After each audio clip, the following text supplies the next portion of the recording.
Matitigil lang niya, may hinto ng pangarap mo kapag nalagutan na po tayo ng hininga. Ibig sabihin, no choice tayo. Wala na tayong magagawa. Pero ang talagang gusto nating pangarap sa buhay natin, yung buhay na walang hanggan. Kung meron man tayong pangarap dito sa mundo na yumaman, gumanda ang buhay, mas higit natin pangarapin yung buhay na walang hanggan. Kasi doon, ang bahay natin doon ay lantay ginto. Yung mansion, ang sabi ni Jesus Christ sa John 14, verse 1 hanggang 2, sabi niya, huwag kayong mabalisa, manalig kayo sa Diyos at manalig din kayo sa akin. Sabagat sa bahay ng aking ama ay maraming silid, kung hindi gayon ako'y paroroon at ipag-ahanda ko kayo ng matitirhan. Kapag napaghanda ko na kayo ng matitirhan, ako'y babalik at isasama ko kayo sa aking kinaroroonan. So, yun na yung mansion na inihanda sa atin ng Panginoon na kung saan ay, ang sabi sa Biblia, ang lansangan doon ay lantay ginto. Ibig sabihin, ang dadaanan natin doon ay lantay ginto. Kaya sinabi ni Jesus Christ, alam kong mahirap ka, pero ang totoo, mayaman ka. No, yun ang sinabi ng Panginoon sa atin. Kasi dito sa mundo, talagang daranas po talaga tayo ng paghihirap. Kasi alam mo kung bakit? Dahil ang sabi ni Jesus Christ, ang sabi ng Diyos, nung magkasala si Adan at si Eva, ang sabi ng Diyos, ang lupang tinamnay, aking susumpain magpakailanman. Ang iyong kakainin ay manggagaling sa iyong mga pawis. Magbubungkal ka. No? So doon ay talagang dadanasin natin dito sa mundo. Pero kapag naglilingkod tayo sa Panginoon, pangsamantala lang yan. Tatagal lang yan hanggang sa matapos ang buhay mo sa mundong ito. No? Ibig sabihin, kapag pumanaw ng isang tao, hindi na siya gagawa. Hindi na siya kikilos. Wala na siyang gagawin, kundi ililipat siya ng Panginoon kung ano ang ginawa mo rito sa mundong ito. Kung sa mundong ito, ikaw ba'y naglilingkod sa Diyos, nagtitiwala ka sa Diyos, at sinasampalatayanan mo ang Diyos. Sa mundong pong ito ay dapat kilala natin kung sino yung Diyos ang ating pinaglilingkuran. Alam niyo ba kung sino yung Diyos ang pinaglilingkuran niyo? Sino? Jesus Christ. Si Jesus Christ. Si Jesus Christ, kapag siya ay pinaglilingkuran mo, napaglilingkuran mo ang totoo at tunay na Diyos. Dahil, ang sabi ni Jesus Christ, kailanman wala pang nakakita sa Diyos maliban sa nanggaling sa Diyos. Nanggaling sa Diyos. Kaya mapalad ang nakakakilala sa akin, dahil ang sabi niya, ang sino mang nakakita sa akin ay nakakita na sa Ama. Ang sino mang naniniwala sa akin ay naniniwala na rin sa Ama, sapagkat ako at ang Ama ay iisa.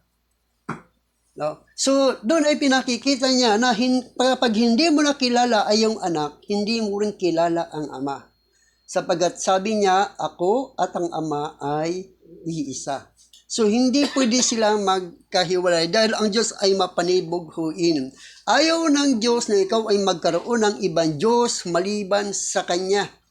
Maliban sa Kanya. Kaya siya na mismo ang gumawa ng paraan para kapag pag sinamba mo ito, kinalala mo ito, ay walang iba kundi siya rin yun. Kaya siya rin yun. Kaya dito, makikita natin dito ang ating pong pag-aaralan sa loob ng ilang minuto. Meron pa tayong 20 minutes na pag-aaral sa salita ng Diyos. Ang ating pong pag-aaralan ay patungkol po sa tinatawag na spiritual na pagkaalipin. Spiritual na pagkaalipin. So, ibig sabihin, ang tao, bagamat hindi ka alipin, pero sa spiritual, ikaw ay alipin. Sa anong paraan, no? So, yan po ang ating pong pag-aaralan. So, bago tayo, sandali po tayo manalangin. Mingi po tayo ng gabay, apat na gabay sa Panginoon. Panginoon, maraming salamat sa Holy Spirit of God. Pagpalain niyo po ang lahat na narito na nakikinig ng mga salita sapagkat kung may sabi, mapalad ang mga taong nakikinig ng iyong mga salita sapagkat makikilala nila ang katotohanan at ang katotohanan ang magpapalaya sa kanila. Kaya purihin ka, Panginoon, maging yung lingkod, patuloy niyo pong bigyan ng kalaman at karunungan upang patuloy ko pang maipahayag ang inyong mabuting balita sa bawat isa na rito sa pangalan ni Jesus. Amen. So dito, ang spiritual na pagkalipin, ito ay nagmumula sa diablo. Nagmumula ito sa diablo. na dapat tayo ay lumaya dito, no? At dito sinasabi sa banal na kasulatan sa 1 Timothy chapter 3 verse 1 hanggang 7, ang sabi sa Biblia ay ganito: totoo ang pahayag nito, ang sinumang nagnanais na maging tagapangasiwa sa iglesia ay naghahangad ng mabuting gawain. Kaya nga, ang isang tagapangasiwa ay kailangan walang kapintasan, isa lamang ang asawa, marunong magpigil sa sarili, mag-ingat, sabi niya, maingat, kagalang-galang, bukas ang tahanan sa iba, at may kakayahan magturo. Hindi siya lasinggero, hindi siya marahas, kundi mahinahon, hindi mahilig makipag-away, at hindi maibigin sa salapi. Dapat mahusay siyang mamahala sa sariling pamilya, iginagalang at sinusunod ng kanyang mga anak, sapagkat paano siya makapangasiwa ng maayos sa iglesia ng Diyos kung hindi niya maiayos ang sarili niyang pamilya. Kailangan siyang matagal ng mananampalataya, sapagkat kung hindi, baka siya'y maging palalo at mapahamak gaya ng dyablo. Bukod dito, kailangan siyang may mabuting patutuo sa paningin ng mga hindi sumasampalataya upang hindi siya mapintasan at hindi mahulog sa bitag ng dyablo. So dito makikita natin na bilang lingkod ng Diyos, bilang mga tagasunod ng ating Panginoon, ay ipinakita na meron talaga tayong dapat gawin, no? Na kung saan ay makikita natin dito, maging ako man, talagang sinikap ko na maging mabuting asawa sa aking asawa at sa aking mga anak, para sa aking paglilingkod ay hindi ako mapulaan. No? Sinikap ko na sila ay makapag-aral, sinikap ko na sila ay makapagtapos, sinikap ko talaga dahil iyon ang requirements para hindi tayo mabitag ng dyablo. Dahil ang sabi ng banal na kasulatan ay yun ay kumbaga ang spiritual na pagkalipin, gumagawa si Satanas para maalipin ka niya at hindi ka makapaglingkod ng tunay sa Diyos. Ang sabi sa Biblia ay ganito sa 2 Timothy chapter 2 verse 23 hanggang 26, iwasan mo ang mga walang kabuluhan pakikipagdebate, sapagkat alam mo na wala namang mauwi lamang. Sabi niya, alam mo namang nauwi lamang iyan sa mga pag-aaway. Ang lingkod ng Diyos ay hindi dapat makipag-away. Sa halip ay dapat siyang maging mabuti sa pakikitungo sa lahat, mahusay magturo at matyaga. Mahinahon niyang itinutuwid ang mga sumasalungat sa kanya.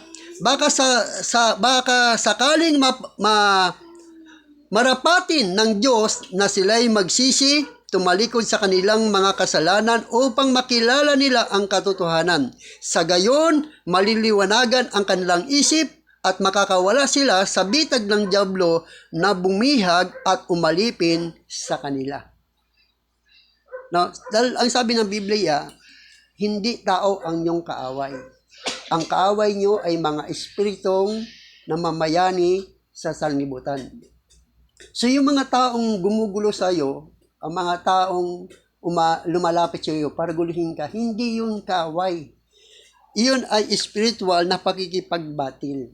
Ginagamit siya ng kalaban para babagsakin ka, para mawala ka sa paglilingkod mo sa Panginoon. Kaya bilang mabuting naglilingkod sa Panginoon, kung bagasal ko, ang narinig mo, okay lang. Hindi naman totoo ang mga sinasabi nila. Palampasin mo na lang. Marami pang pagkakataon na para makita niya ang katotohanan na hindi naman totoo ang kanyang mga sinasabi at hindi ka naaapektuhan doon sa kanyang sinasabi sapagkat hindi naman totoo yun. At least, nakapaglilingkod ka sa Diyos at nagpapasalamat ka sa Panginoon dahil alam mo kung sino ka. No? Alam mo ang iyong ginagawa. Pangalawa, ang spiritual na pagkalipin, ito ay nagmumula sa pagkatakot sa kamatayan. Nagmumula ito sa pagkatakot sa kamatayan. Kapag takot ka pang mamatay, ibig sabihin alipin ka pa. wala pang tunay na pananalig at pananampalataya mo sa Diyos. Kumbaga sa kasi yung mga takot sa kamatayan, takot yang pumunta sa mga kung saan eh. No?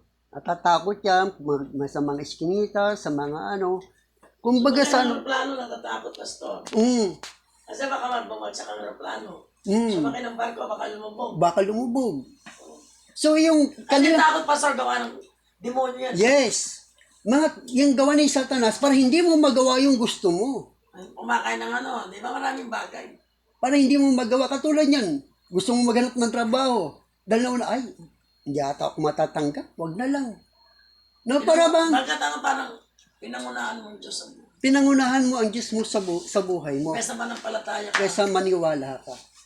No? So, kailangan dito, sinasabi rito, ang spiritual na pagkaalipin, ito ay nagmumula sa pagkatakot sa kamatayan. Ang sabi sa Hebrews chapter 2, verse 14 hanggang 15, ang sabi niya, dahil sa ang mga anak na tinutukoy niya ay tao. Naging tao rin si Jesus at tulad nila, may laman at may dugo. Ginawa niya ito upang sa pamamagitan ng kanyang kamatayan ay mawasak niya ang kapangyarihan ng dyablo na siyang may kapangyarihan sa kamatayan. Pinalaya niya ang lahat ng tao na habang panahon naalipin ng takot sa kamatayan. Naalipin ng takot. Pag ikaw na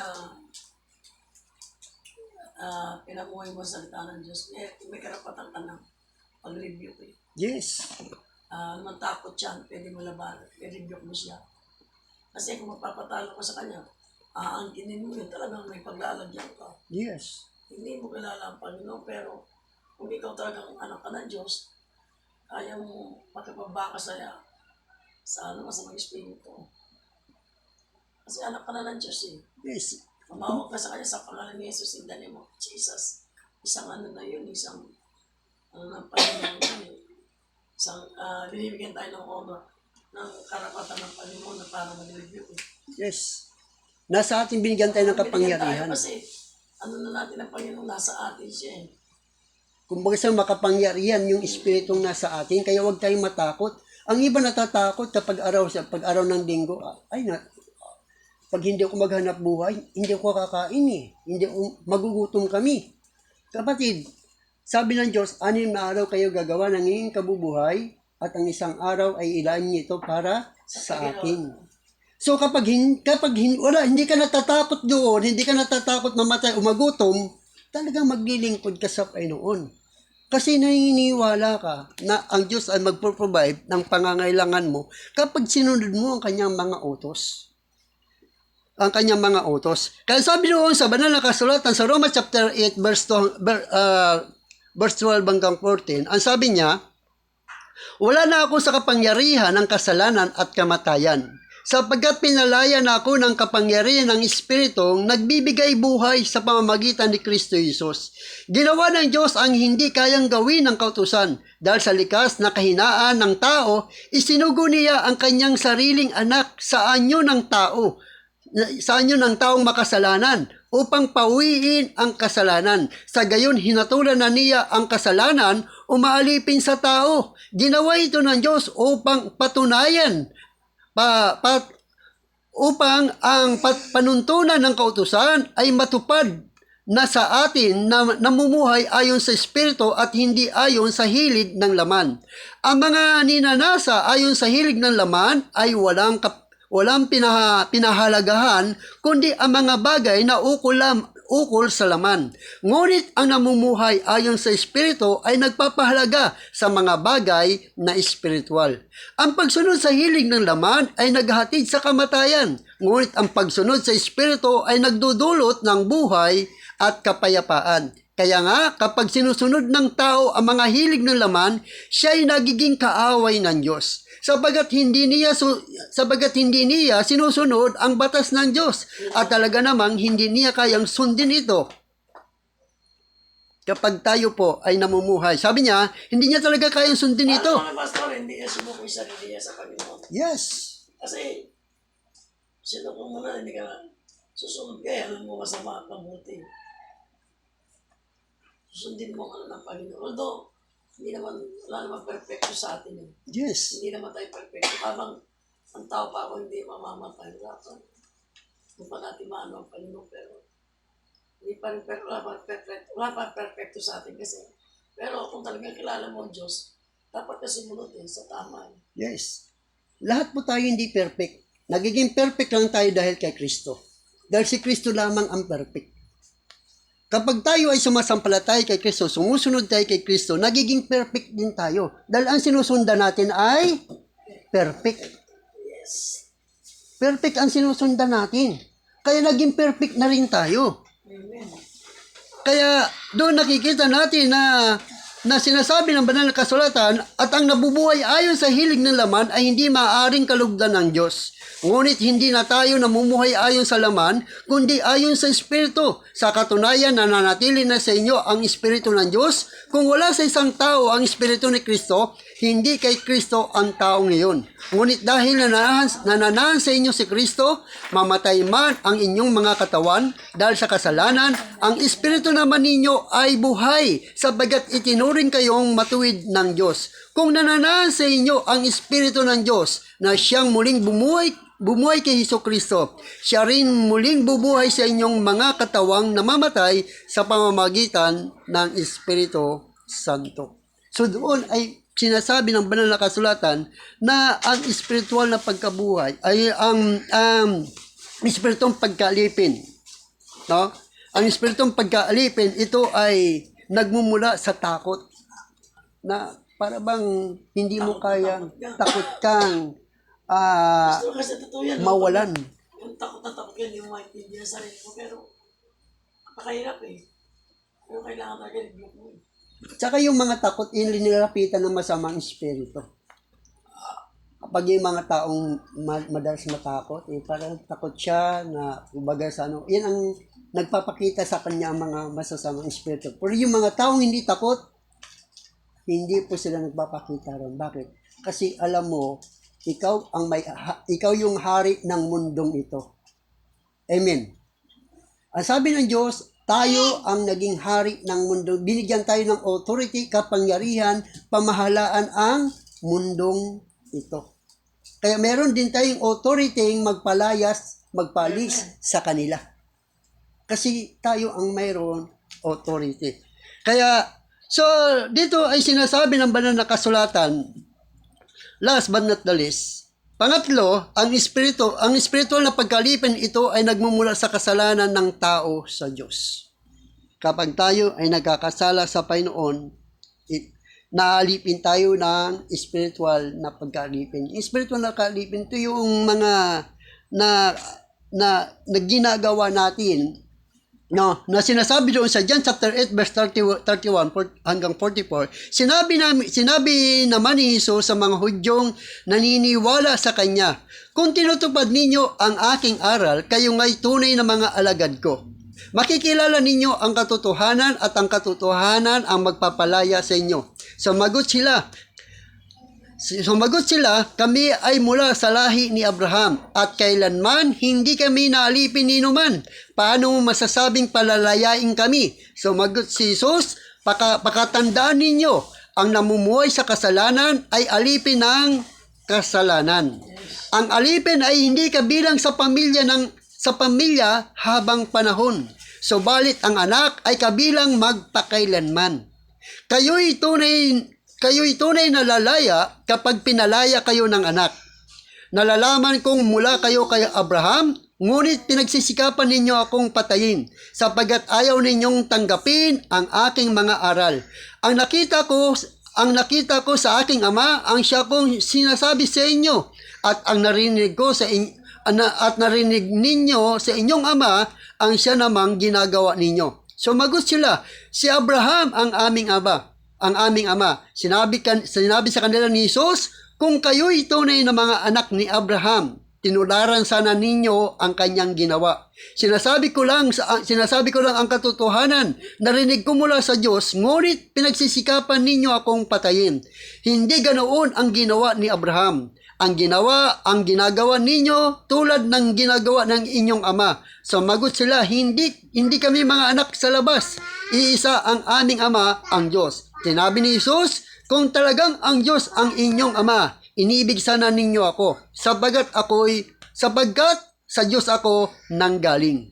Hindi ako naparito sa sarili kong kakagustuhan, kundi isinugo niya ako. Bakit di ninyo maunawaan ang sinasabi ko? Hindi ba't ito dahil sa ayaw ninyong tanggapin ang itinuturo ko? Ang dyablo, ang inyong ama, at ang kagustuhan niya, ang ibig ninyong gawin, noong paman ay mamamatay tao na at hindi siya pumapanig sa katotohanan. Kailanman siya ay sinungaling na. So doon nakikita natin na ang sinasabi ng Biblia na yung spiritual na pagkalipin ito ay nagmumula sa kasalanan natin sa Diyos. Lalaya tayo kapag tayo ay kinilala natin si Kristo bilang Panginoon at sa rin tagapagligtas ng ating buhay. Doon ka lang lalaya sa pagkalipin sa kasalanan. No? Pagkalipin sa kasalanan. So yan, makikita natin na sinasabi ng banal na kasulatan na ang pagkalipin sa kasalanan ay dahil sa ating mga kasalanan. Ngayon, ang susi para hindi tayo malipin sa spiritual na kasalanan ay isuko natin ang ating buhay sa Diyos. Amen. No? Na siya lamang ang makapagpapalaya sa atin. Siya lamang ang makakapag-alis ng ating mga kasalanan kasi wala tayong kapangyarihan at tanggalin ang kasalanan sa buhay natin. Tanging si Kristo lamang. Dahil sinabi ni Jesus Christ, wala kayong magagawa kung kayo'y hiwalay sa akin. Amen. Kung kayo'y hiwalay sa akin. Kaya sa mga oras pong ito, sana po ay meron tayong naintindihan at mayroon tayong naunawaan na ang pagkalipin spiritual ay nasa po natin, sa puso't isipan lang po natin yan. Kumbaga sa kung ano yung nasa isip natin, kung anong ginagawa natin, yan po ay ang may kaugnayan po yan sa mga bagay na spiritual. Na akala natin ang ginagawa natin ay tama. Akala natin lahat ng ating ginagawa ay okay na. Pero kapag tayo ay lumapit sa Diyos at buksan natin ang ating puso't isipan, lahat pala ng ating ginagawa ay mali kung hindi natin kasama ang Diyos. Kung hindi natin kasama ang Diyos. No? So, ibig sabihin, magiging tama ang ating mga ginagawa kapag kasama natin Direksyon ng ang buhay. Diyos. Pastor. Yes. Kasi siya ang magtuturo sa atin kung anong dapat natin gawin.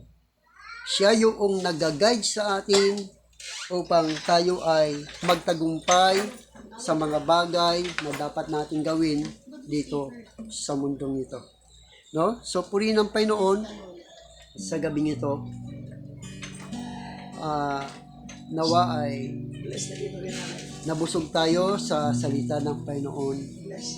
sa loob ng isang oras. Sa mama, nanay mo. Hallelujah. May sakit. Pasalamatan po natin ng Diyos sa Kanya pong mga salita. Ikaw ang aking kalakasan. Ikaw ang aking kalakasan. Kagalakan at tublihan. Dumating man ang problema, walang makapag-iwalay, walang maikukumpara sa pag-ibig mo. Minsan pang ang aking kalakasan, ikaw ang aking kalakasan. Kagalakan at tublihan, dumating man ang problema, walang makapag-iwalay, walang maikukumpara sa pag-ibig mo.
Teacher Man, sa panguling panalangin. Dakilang Ama makapangyarihan sa lahat. Salamat po sa oras na ito, Panginoon. Ng aming inyong mga salita, may-apply po namin sa aming buhay na makita ng tao kung paano kami merong Diyos sa bawat puso namin, Panginoon. Yes, Lord. Lord, meron kami kainaan, pero lagi mo kami tinalalaan ng Panginoon. Salamat po sa iyo, Panginoon, napakadakila mo. Tunay, Panginoon, na ikaw lamang ang aming sandigan sa buhay na ito, Panginoon. Salamat po, Panginoon. Panginoon, ibabalik namin sa iyo ang papuri at pasasalamat sa gabi ito, Panginoon. Thank you, Jesus. Thank you, Lord. Amen. So, God bless you po. Maraming pong salamat. Tapos na po ang ating Bible study. Maraming pong salamat. Bait eh, no? Yan yan, mahal na.